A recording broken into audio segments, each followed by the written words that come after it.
Olá, eu sou Erivaldo Carvalho, você está na TV Otimista, este é o programa Política. Vamos bater um papo hoje com o titular da Secretaria Estadual do Planejamento e Gestão do Governo Camilo Santana, Mauro Benevides Filho. Vamos falar sobre o orçamento da União, o processo de digitalização do governo do Estado e também sobre reforma tributária.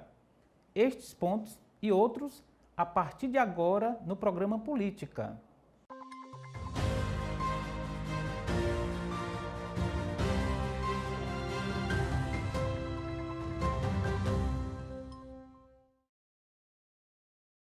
Mauro Filho foi deputado estadual durante 6 mandatos, é professor de pós-graduação de Economia na Universidade Federal do Ceará, hoje deputado federal licenciado, assumiu várias secretarias ao longo de sua vida pública e hoje está à frente da Secretaria de Planejamento e Gestão do Governo Camilo Santana.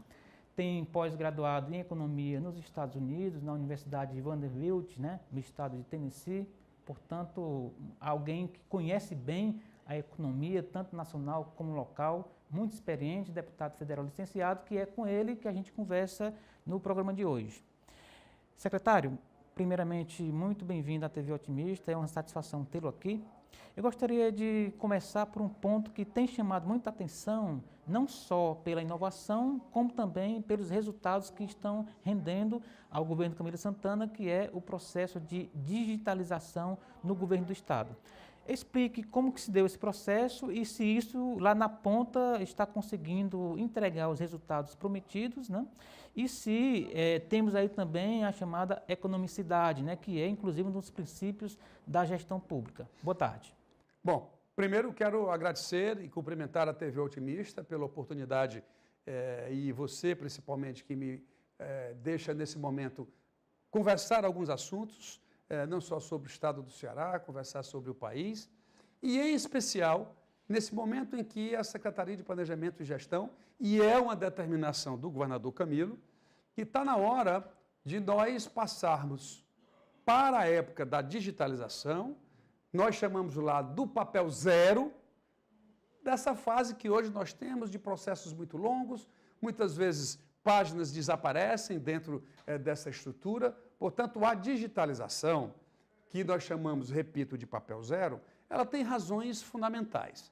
A primeira delas é, com certeza, a economicidade, o que é que isso representa dentro da estrutura de gestão do governo do Estado do Ceará. Segundo, da eficiência, porque quando o processo está digitalizado, você encontra na hora que é necessário, você lê no momento que deseja, portanto, isso facilita, e é o terceiro item, porque as informações, elas chegam mais facilmente à sua análise. Portanto, a tomada de decisão em um processo digitalizado, vamos dizer assim, ele dá ao gestor uma oportunidade de tomar decisão muito mais alicerçada do que anteriormente. Portanto, são impactos os mais diversos e que a gente vai proporcionar. A gente deseja, até o final do ano, já ter aí pelo menos três secretarias dentro desse processo. A gente tem que ter cautela, não dá para começar tudo de uma vez, porque isso vai exigir também treinamento das pessoas, de todas as secretarias, então vai ser uma sequência de absorção do papel zero por secretaria. A gente vai fazer um teste inicialmente com a Secretaria de Planejamento, que é uma secretaria menor, mas aí nós vamos ter Secretaria de Segurança Pública, Secretaria de Saúde e assim subsequentemente para poder realmente dar ao Estado do Ceará o protagonismo nacional no que diz respeito a esse modelo de gestão. Secretário, nós estamos falando então de um processo escalável em todo o governo para a chamada comunicação interna facilitada. O usuário lá na ponta do serviço do governo do Estado, ele vai sentir essa diferença? Essa, na realidade, é o foco maior do papel zero, da digitalização, como você deseja chamar. Porque não adianta você ter as informações internas dentro do Estado funcionando com essa celeridade, sem que isso não signifique um atendimento também com maior rapidez, com maior eficiência ao público que procura, nas mais diversas áreas, o governo do Estado do Ceará. Portanto, esse é um foco que norteia, né, essa tomada de decisão, essa definição de prioridade, e é por isso, portanto, que eu não tenho dúvida que o Ceará, urgentemente, ele será reconhecido nacional e internacionalmente como Estado, não somente hoje, que tem o melhor modelo de gestão fiscal brasileira, que tem o melhor resultado na educação, que tem a maior ampliação da área de saúde dos estados brasileiros. Ele vai chegar, tem o maior processo de transparência.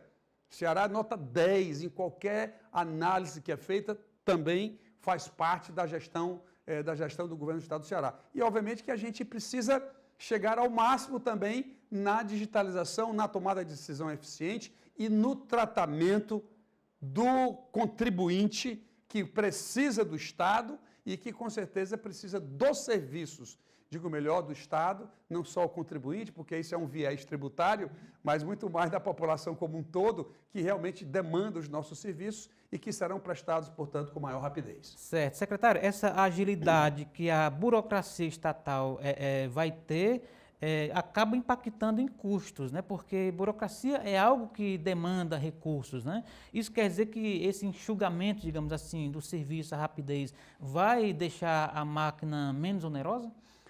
Todo esse processo de racionalização que hoje e os esforços que são empregados para o processo em papel, que aí vai desde o custo do papel, vai da energia consumida para fazer, as xerox, ou seja, as copiadoras, né, que são inseridas para a gente transferir esses documentos, muitas vezes em 2 ou 3 vias. Não há dúvida de que há um processo de economia que será inerente ao processo do papel zero. Quero lembrar também que o Ceará está no processo de alteração, saindo dos servidores individuais e indo para a nuvem. Ou seja, a ETICE, que é a nossa provedora única para todos os órgãos do Estado, está com uma capacidade de nuvem das maiores provedoras do mundo, a Google, a Amazon, o que você imaginar, esse processo de nuvem, o que diminui custo também. Por quê? Porque, ao invés de você ter cada secretaria comprando computadores, ou mainframes pequenos, vamos dizer assim, toda uma estrutura de storage, ou seja, de armazenamento de dados dessas secretarias, isso também vai ser economizado, porque o que a gente vai precisar é o armazenamento em nuvem e o restauro dela em um computador de menor porte. Isso contribui também para que o estado do Ceará, que hoje já é aquele de maior volume de investimento do Brasil, quando você olha despesa de capital, investimento sobre receita corrente líquida, o estado do Ceará é o que tem maior percentual. Nominalmente, isso vai variar entre 2,5 bilhões a 3 bilhões de reais por ano. Então, todo esse processo, com certeza, vai fazer com que alguns recursos sejam melhor realocados. Eu não quero usar a palavra sobram os recursos, mas, inequivocamente, aquilo que era gasto nessa processo todo de papel, ele vai ser realocado, portanto, para o volume de investimento, sendo mais eficiente, inclusive. Certo. Secretário, sempre se coloca que o Ceará, ele hoje colhe frutos de processos exitosos, né, de governos que, ao longo dos anos, de 2, 3 décadas, conseguiram olhar, né, a longo prazo e que fases foram vencidas e os avanços foram acontecendo. Quando a gente fala de digitalização, a gente deve também inserir nesse processo o cinturão digital, né, que acaba dando suporte, por exemplo, à ETICE, né? Exatamente. O Ceará hoje, ele tem 85% da zona urbana do estado do Ceará, de todos os municípios cearenses, já conectados com a nossa fibra ótica. Inclusive os serviços públicos. Inclusive os serviços públicos, ou seja, o cinturão digital, tá certo? Esse foi um investimento que o Tesouro Estadual fez, tá certo? O que permite, portanto, que quase todas, eu não vou dizer todas ainda, porque ainda tem as escolas públicas ainda na zona rural, ainda está sendo feito esse processo de conexão, mas a grande parte desses equipamentos públicos estão conectados, como nós chamamos, com o cinturão digital, que nada mais é do que alguns pares de fibra ótica para que essa conexão possa ser feita também com maior rapidez, ou seja, a velocidade do cinturão digital com fibra ótica, ela é muito grande, que é o que as grandes companhias hoje tentam fazer com as suas comunicações, vamos dizer assim, com as suas mídias sociais, enfim, com o provimento de internet. Tudo isso vira maior rapidez quando ela é conectada, em vez de ser por rádio, por transmissão, e quando ela é feita por fibra ótica. Né? Então, essa é a razão, esse investimento. Veja a visão anterior, né? Toda essa parte que começou no governador Cid e agora também ampliada pelo governador Camilo Santana, tudo isso dá realmente... Hoje, por exemplo, cabos de comunicação que chegam da África para cá, por exemplo, para pegar o leste europeu, vamos dizer Angola assim. Cable, né, por exemplo? Angola Cables é o exemplo clássico disso, tem mais 2 que aí estão sendo tratados com a gente, que aqui vão fazer os seus centros de distribuição. Tudo isso tem que passar obrigatoriamente por esse novo modelo de gestão que nós estamos fazendo nesse exato momento. Fibra ótica é fundamental para o Ceará crescer e se desenvolver.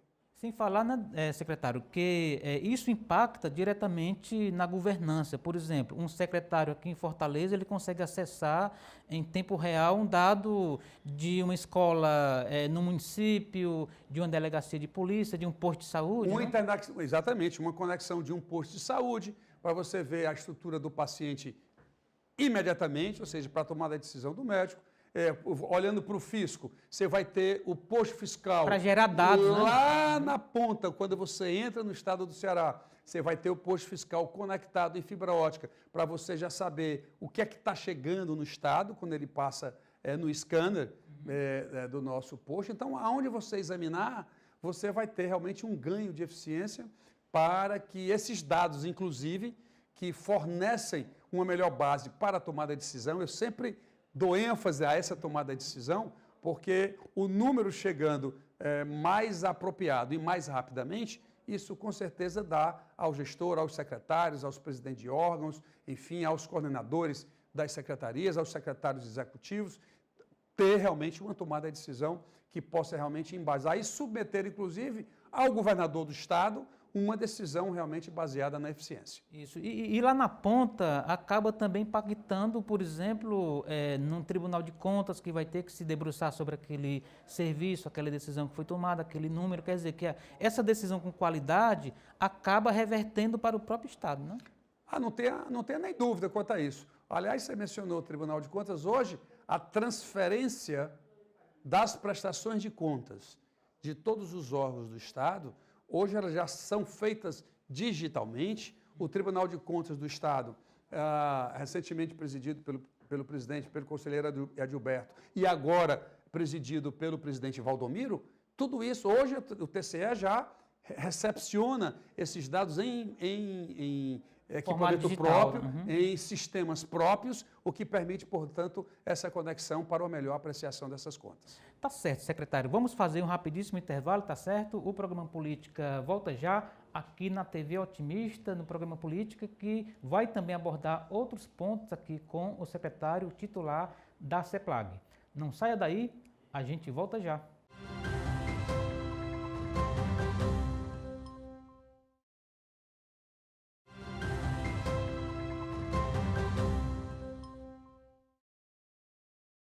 Estamos de volta para o segundo bloco do programa Política. Você está na TV Otimista, que recebe hoje o secretário estadual do Planejamento e Gestão do governo Camilo Santana, aqui conosco discutindo digitalização no primeiro bloco. Agora vamos falar, secretário, desse marasmo, dessa discussão que não tem fim, que não tem finalização, que é a reforma tributária, que muito se fala, muito se debate, e o Brasil segue sendo esse manicômio fiscal, como se diz aí, né? Qual seria um formato de reforma tributária que se adequasse ao Brasil e a um estado como o do Ceará? Bom, há 30 anos que o Congresso Nacional e a população brasileira discute a necessidade, não é só a importância, é a necessidade de você redefinir um sistema tributário que seja de mais fácil entendimento, que seja menos complexo nas normas, porque hoje você tem Constituição, leis complementares, leis ordinárias, decretos, instrução normativas, portarias. todo um cabeçalho aí, cabedalho de legislação que acaba dificultando e tornando caro o processo de recolhimento do tributo e de definição de regras, né, do sistema tributário. Então, a primeira noção é facilitar isso, né, deixar o Brasil, as empresas brasileiras, mais competitivas internacionalmente. Segundo ponto, tornar ele mais justo, porque dos 2 trilhões e 100 que o Brasil arrecada de tributos, 1 trilhão e 100 é imposto sobre consumo. Imposto que traduz, portanto, por que o Brasil tem um sistema mais regressivo do mundo, mais desigual do mundo. Por quê? Porque se a base de arrecadação de tributo, que é 1 trilhão e 100 dos 2 trilhões e 100, é imposto sobre consumo, porque quem tem renda mais baixa, ele gasta praticamente toda a renda do consumo.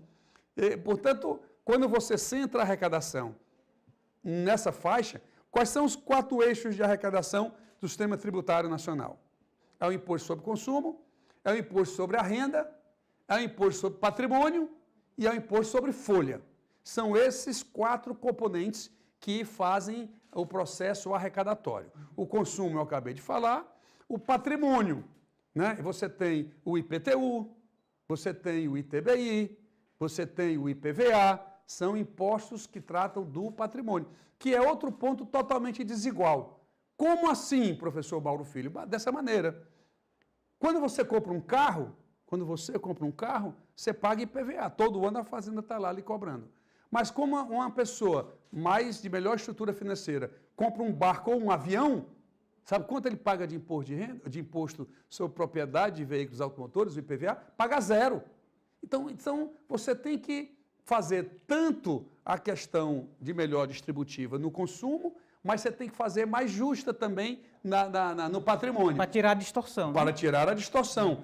E, sobretudo, também fazer sobre a renda. Então, a reforma tributária ela tem que caminhar nesses 3 eixos, porque lá na Câmara dos Deputados, por exemplo, só quer se tratar sobre o imposto sobre consumo. Não se quer falar sobre imposto sobre renda. Por exemplo, a cobrança do imposto de renda na distribuição de dividendos, que só o Brasil e a Estônia não cobram.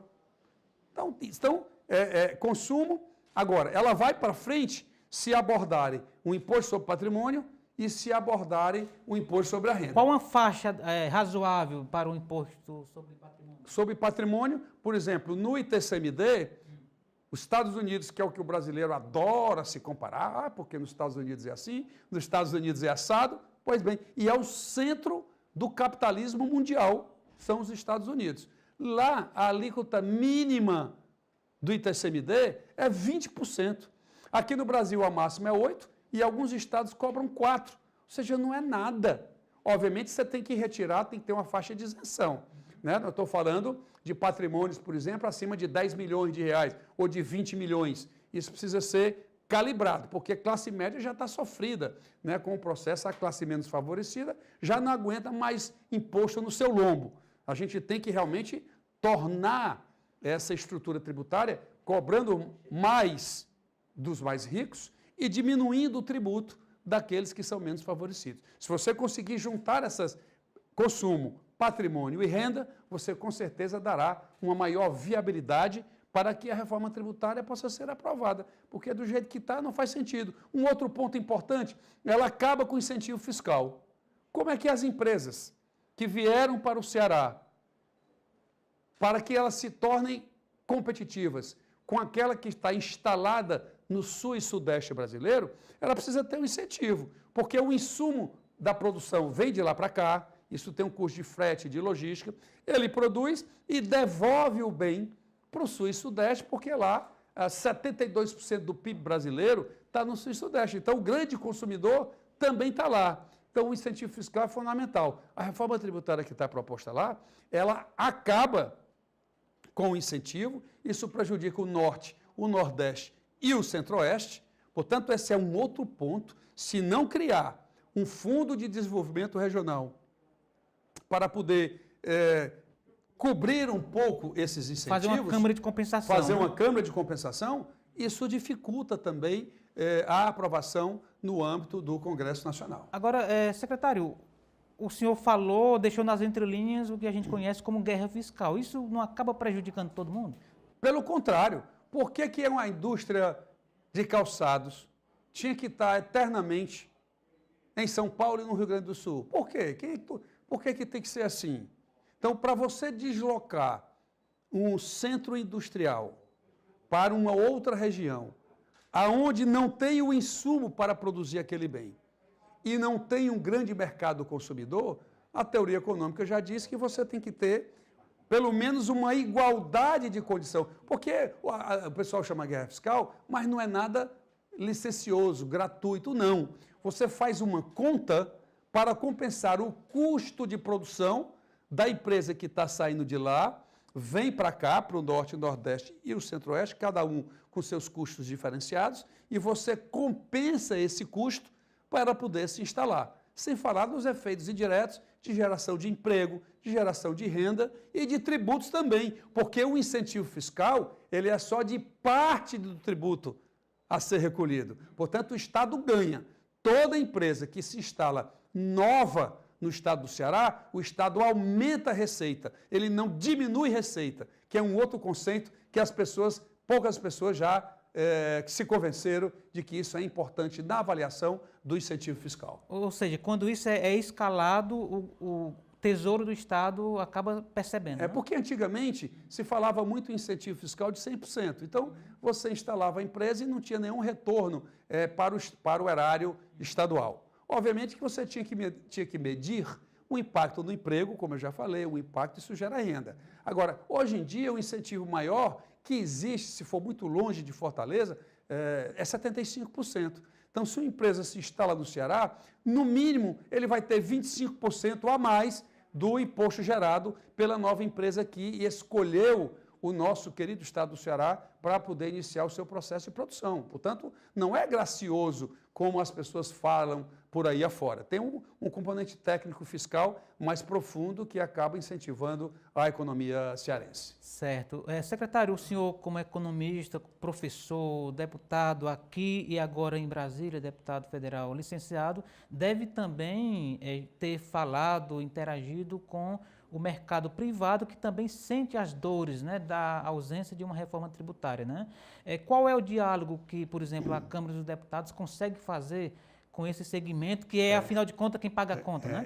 Essa sua pergunta, ela já também explica o terceiro vetor da dificuldade da aprovação. Porque se você vai criar uma alíquota única desse novo imposto, chamado IBS, Imposto sobre Bens e Serviços, Isso. Que unifica, né? Que unifica, portanto, a alíquota e a mesma alíquota entre setores, o que é que acontece com o setor de serviço, por exemplo? Que hoje paga a maior alíquota de ISS é 5%. Aí você acrescer o PIS/COFINS mais 3,65%, por exemplo, você vai para quase 10%. A alíquota estimada na reforma tributária para o setor de serviço, ou seja, para todo mundo também, para a indústria e para o serviço, é 25%. Ou seja, vai ter um aumento de carga tributária bastante grande. Aí vem o contraponto. Não, mas ela vai se compensar do que ela comprar de insumos para o seu processo de produção, que é o setor de serviço. Mas no setor de serviço, o maior custo é pessoal. Portanto, não dá para fazer muita compensação. Por isso que o aumento de carga é muito grande. Isso enseja nós raciocinarmos, porque aí vai para o setor de transporte, vai para o setor de educação, vai para o setor de saúde. Então, isso como contemplar essas diferenças na reforma tributária, ela realmente é difícil, e eu faço parte da comissão que avalia a reforma tributária do Congresso Nacional.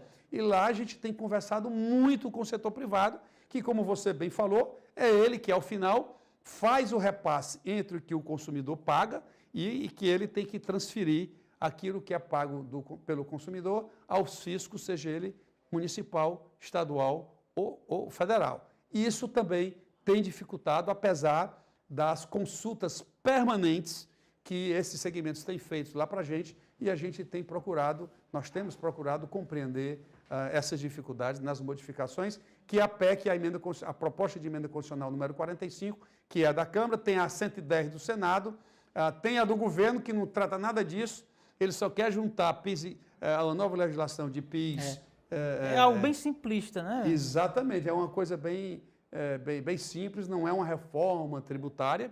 E eu cobro muito deles lá, porque na União, e aqui vai uma pitada aqui da minha crítica, porque também não precisa de reforma tributária, porque tem várias isenções do governo federal que são absurdas. Por exemplo, você sabia que o salmão, o governo federal cobra 0 de PIS/COFINS? 0. Como é que pode? O queijo suíço, eu não sou contra que a pessoa tome lá o seu vinhozinho, tomando queijo suíço, sou nada contra isso.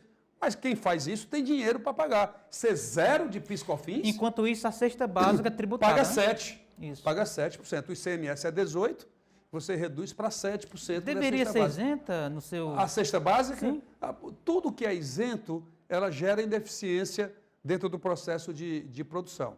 Tá certo? O que não pode é o rico estar pagando 0, no caso do PIS/COFINS. O filé mignon, por exemplo, são 42 produtos. E quem está fazendo mercadinho na periferia está pagando imposto. Está pagando imposto. Então, não faz sentido. E o governo poderia, com a lei ordinária simples, fazer essa alteração, aumentar a sua receita, isso daria mais uns 8 bilhões de arrecadação na estrutura da Receita Federal, mas, infelizmente, esse assunto ele é tratado à parte, mas eu estou lá, firme, denunciando essas questões para que a questão fiscal brasileira, a estrutura tributária brasileira, ela seja feita de uma forma muito mais equânime, muito mais justa para todos os brasileiros. Ela passando lá, a reforma passando no Congresso, secretário, independentemente da régua que esteja usada aí nesse processo de propostas que estão sendo debatidas, qual é o impacto aqui no Ceará? Teremos de adaptar, ajustar, fazer uma reforma?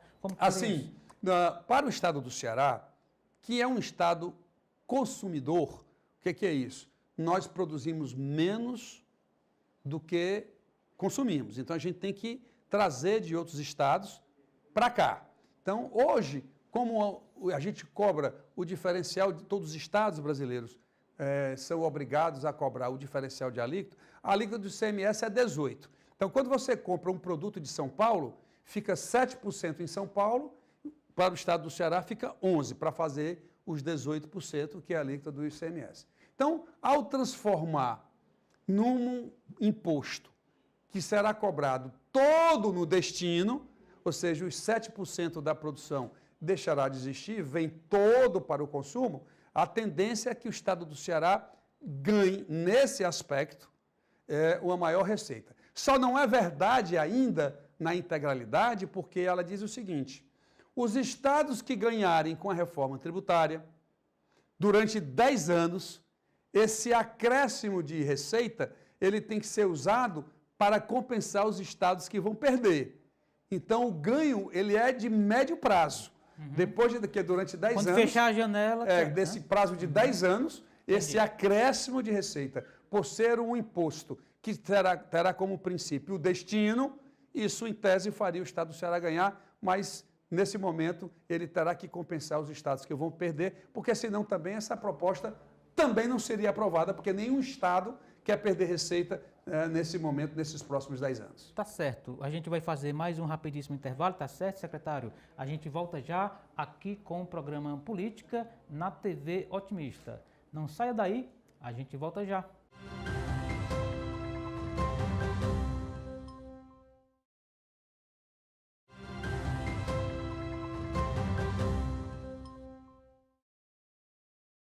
Estamos de volta para o terceiro e último bloco do programa Política de hoje. Eu sou Erivaldo Carvalho e a gente recebe aqui nos estúdios da TV Otimista o secretário titular da Secretaria Estadual de Planejamento e Gestão, Mauro Filho, que é deputado federal licenciado, portanto, conhece Brasília e que acompanhou de perto, está acompanhando de perto essa loucura, digamos assim, que foi a aprovação do orçamento com uma série de problemas, etc. Por favor, secretário. Vamos lá. O Congresso Nacional acaba de aprovar uma proposta de orçamento. O que é o orçamento no setor público? É quando você define as dotações de gastos de mais diversas áreas. Então, a saúde vai ter tanto de dinheiro gastando dessa e daquela maneira. A educação, a mesma forma. A previdência, a mesma forma. E assim sucessivamente. Nesse orçamento para vigorar em 2021, o que é que aconteceu? O relator da matéria, senador Márcio Bittar, para gerar uma fonte de receita, para que ele individualmente pudesse gerenciar ao longo dos anos, ele andou cortando despesas que são obrigatórias a serem feitas. Como assim, deputado Mauro Filho? E eu digo aqui para você, Erivaldo, é o seguinte, ele foi lá na conta da Previdência, do pagamento de aposentados e pensionistas do governo federal, que estava previsto ser gasto 719 bilhões, ele reduziu esse valor para 689. Ou seja, como se o Brasil fosse deixar de pagar aposentado e pensionista. Isso não faz o menor sentido. Ele diminuiu o seguro-desemprego, ele diminuiu o abono salarial. Então, são despesas obrigatórias que o governo tem que fazer, e aí os nossos telespectadores e os nossos internautas já devem estar perguntando, mas com que objetivo? Para ter dinheiro para o relator vir para o seu comando e do seu comando partir a alocação desses recursos para onde ele achar melhor. Isso, no mundo, vou repetir, no mundo inteiro, não existe nenhum país que tenha emenda de relator. A gente conhece emenda do deputado, emenda individual, e a gente conhece pelo mundo afora emenda de bancada, né? Quando você toma decisão para ações de Estado, vamos dizer assim, que é inclusive muito legítimo essa questão e muitos países pelo mundo afora fazem. Agora, você gerar uma possibilidade de ter emenda de um relator, a Constituição brasileira não prevê isso. Isso é feito, Erivaldo, lá na Lei de Diretrizes Orçamentárias, que foi feito isso, o presidente, inclusive, vetou e o Congresso derrubou. E não faz sentido você permitir que isso aconteça. E segundo ponto, no Brasil, só se discute do orçamento a despesa primária. O que é a despesa primária? É aquela que não tem a despesa financeira, com a dívida pública, o pagamento dos juros, da amortização, da rolagem da dívida. Pois bem, esse valor, 2 trilhões e 200, é maior do que o valor da despesa primária, 1 trilhão 680. Como pode? Como é que o maior componente de despesa do orçamento da União ser a despesa financeira, o pagamento da dívida do governo federal, e a despesa de educação, com saúde, com transporte, com segurança pública, enfim, com tudo aquilo, com a agricultura e assim por diante, como é que essa despesa pode ser menor do que aquela que é feita com os bancos? Isso é um outro ponto que a imprensa nacional praticamente não reverbera. E eu estou aproveitando aqui a grande audiência do nosso programa hoje para poder traduzir isso para a população cearense, porque não faz sentido a gente perseguir, continuar da maneira como o Congresso Nacional está fazendo nesse exato momento. Por exemplo, saúde, estão sendo alocados aproximadamente 109 bilhões de reais. 109 bilhões. Com juros da dívida, 400 bilhões. Só para que as pessoas possam ter uma ideia para fazer um juízo de valor sobre a alocação de recursos, ou seja, a definição de valores de como o governo federal deve gastar o dinheiro que ele arrecada. Por isso que chamamos orçamento, seja ele, tem o orçamento da União, tem o orçamento dos estados e tem o orçamento dos municípios. Então, isso me preocupa. Eu acho que o governo federal vai propor um outro projeto de lei alterando esses cortes que foram feitos pelo proposto pelo relator, mas a Comissão Mista de Orçamento acabou aprovando. Então, eu não posso falar mais somente em individual, eu tenho que falar já em termos coletivos, porque isso acabou sendo aprovado. E eu espero que nessa novo projeto, inclusive, o PDT vai apresentar uma proposta, eu estou propondo, isso ainda não foi aprovado, o partido deve decidir isso na próxima quarta-feira, que é o seguinte: se o relator sozinho tem 30 bilhões, nós vamos propor, eu estou propondo, e a bancada com certeza vai aceitar, os deputados, meus colegas aqui do Ceará, todos também compartilham disso, nós vamos tirar pelo menos 20 bilhões de poder do orçamento do relator, da emenda de relator, nós vamos transferir isso para o auxílio emergencial. Porque 44 bilhões não é teto para ser gasto no auxílio emergencial, não é. 44 bilhões é o valor para ser retirado fora do teto do gasto. Mas se eu encontrar dentro do orçamento valores que possam ser aplicados no auxílio emergencial, eu vou atrás. E nós encontramos. Eu pedi para os meus alunos pesquisarem isso. O relator tem 29,7 bilhões de reais. Vamos pegar 20%, vai pegar 20 bilhões, e aí, em vez do auxílio ser 250, vamos fazer de 400, porque eu acho muito difícil chegar até 600. Porque nessa proposta que o presidente Bolsonaro está fazendo, se você for somente um membro na família, de família com um membro, só serão R$150. Isso. Então, a gente encontrou dentro do orçamento uma possibilidade de fazer uma ampliação para R$400. Certo. Secretário, já que estamos falando de orçamento, da União, etc., e o senhor aqui à frente da CEPLAG, como está a saúde, que está passando por um grande desafio? Como é que está esse sobrefinanciamento da saúde, né, bem acima do histórico aí do Ceará em relação à pandemia de Covid-19? Nós temos acompanhado de perto, temos tido um ótimo acompanhamento com o secretário Cabeto, que tem realmente com toda a sua equipe, né, levado todo um processo de expansão, seja de enfermarias, de leitos de UTI para o atendimento da Covid-19, tem inclusive levado ao interior leitos de UTI, né? Ele sempre gosta de fazer esse registro, que também está chegando no interior do estado, porque esse processo de transferência exclusiva para Fortaleza, isso estava chegando praticamente no limite. Obviamente que essa expansão, que vem sendo feita de maneira planejada, ela também tem incorporado ao orçamento do estado valores bastante significativos. O Estado, ano passado, por exemplo, daquela Lei Complementar 173, que nós obrigamos a União a repassar alguns recursos para os estados e municípios, né, o Estado recebeu aproximadamente 300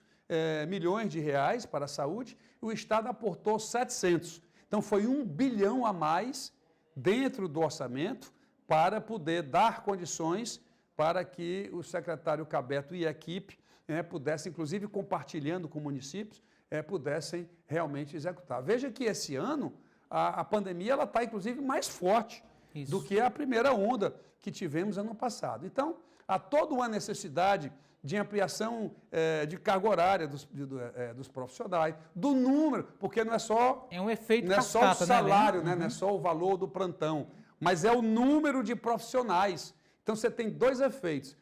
Aqueles que trabalham na Covid têm um valor maior do seu plantão, vamos dizer assim, mas o número de profissionais também ampliou. Por isso que o valor, né, que alocado na saúde, e é justo, né, que se faça isso. Hoje, pela Constituição brasileira, o Estado do Ceará e cearense também, o Estado do Ceará é obrigado a aplicar no mínimo 12% da sua receita líquida de impostos, pelo menos 12%. O Estado aportou ano passado aproximadamente 17%. Ou seja, foi um salto assim bastante... Já por conta da Covid, né? Já por conta da Covid e todo um redesenho, né, da saúde que o secretário vem fazendo no decorrer da sua gestão. Nesse momento, obviamente, a Covid ela se sobressai diante das demais ações, mas o Estado está preparado, sim, financeiramente, para poder cobrir todos esses adicionais de despesas e, portanto, fazer com que o Ceará se destaque também nesse processo de atendimento, minimize, portanto, o número de falecimentos que acontecem em relação àqueles casos que complicam, né? Obviamente que a gente tem que ter também, não é só ampliar o leito, você tem que buscar profissionais intensivistas para poder atuar isso, e o secretário Cabeto, como gosta também de fazer treinamentos, isso tem sido importante, que às vezes o profissional às vezes chega cru ou com pouco treinamento e ele passa por aquele treinamento inicial para poder atender com a melhor qualidade. Portanto, o orçamento está sendo ampliado, tem mais dinheiro e essa realmente é uma determinação do governador Camilo. Certo. Agora, a pandemia ela acabou pressionando muito as contas públicas, né? Do governo federal, do governo do estado, dos municípios. No momento que a economia ficou numa marcha lenta, portanto, se está gastando cada vez mais com a arrecadação cada vez menos. É uma conta que não vai fechar, não? Essa é uma preocupação que a gente tem, porque nós vamos viver nesses 2 trimestres, janeiro, fevereiro e março, e abril, maio, junho, nós vamos aí ter uma diminuição da atividade econômica. E toda vida que a atividade econômica cai, você tem uma diminuição de receita. A arrecadação de março ainda é o mês base fevereiro, que ainda não sofreu tanto efeito. Mas março, a arrecadação de março, que é na realidade aquilo que a gente recebe em abril, aí sim a gente já vai começar a ver os efeitos dessa retração econômica que eu estou me referindo nesse momento. Mas, com tudo isso, a gente precisa tranquilizar ao povo cearense de que, mesmo com essa diminuição, o governo do Estado está preparado, o governador Camilo está preparado para poder ter os recursos necessários, porque ele atua não somente na saúde diretamente, mas ele está dispensando até 100 watts, se eu não me engano, o pagamento de luz, tem a questão da postergação do pagamento da água. O governador tem alguns programas, tem um programa de compensação para o setor de bares e restaurantes, de eventos, depois de bares e restaurantes, tem todo um programa de arrefecimento desse afetar, né, desses setores que têm sido muito gravemente prejudicados por isso, vamos dizer assim. Então, há todo um gasto que o orçamento do Estado está tendo que ser ampliado, e é por isso que lá na Secretaria de Planejamento e Gestão a gente tem feito aí toda essa articulação, juntamente com a secretária Fernanda, nossa secretária da Fazenda, toda essa articulação para que não falte, sobre qualquer hipótese, eu posso afirmar isso com toda veemência, sobre qualquer hipótese faltará dinheiro para poder ter o atendimento amplo e qualificado nesse momento que vive o Estado do Ceará. Tá certo, secretário. Com essa informação, com essa ênfase, com essa boa notícia aí para os cearenses, a gente conclui o programa Política de hoje. Gostaria de lhe agradecer imensamente a visita, aqui os conteúdos compartilhados com os nossos telespectadores e deixá-lo à vontade para as suas despedidas finais. Olha, Erivaldo, eu que agradeço a oportunidade. Como foi bom, nós falamos sobre tantos temas, repassamos a reforma tributária, falamos sobre papel zero, falamos sobre orçamento, falamos sobre Covid, ou seja, eu espero que a gente possa ter contribuído para a elucidação, o esclarecimento desses pontos. Contem sempre comigo. Um abraço aí a todos que fazem a TV Otimista e aos nossos telespectadores, ouvintes, internautas, enfim, que nos prestigiam durante esse momento. Tá certo, secretário. Mais uma vez, muito obrigado. E assim chegamos ao final de hoje da edição do programa Política. A todos, o nosso muito obrigado pela companhia. Até o nosso próximo encontro. Um abraço.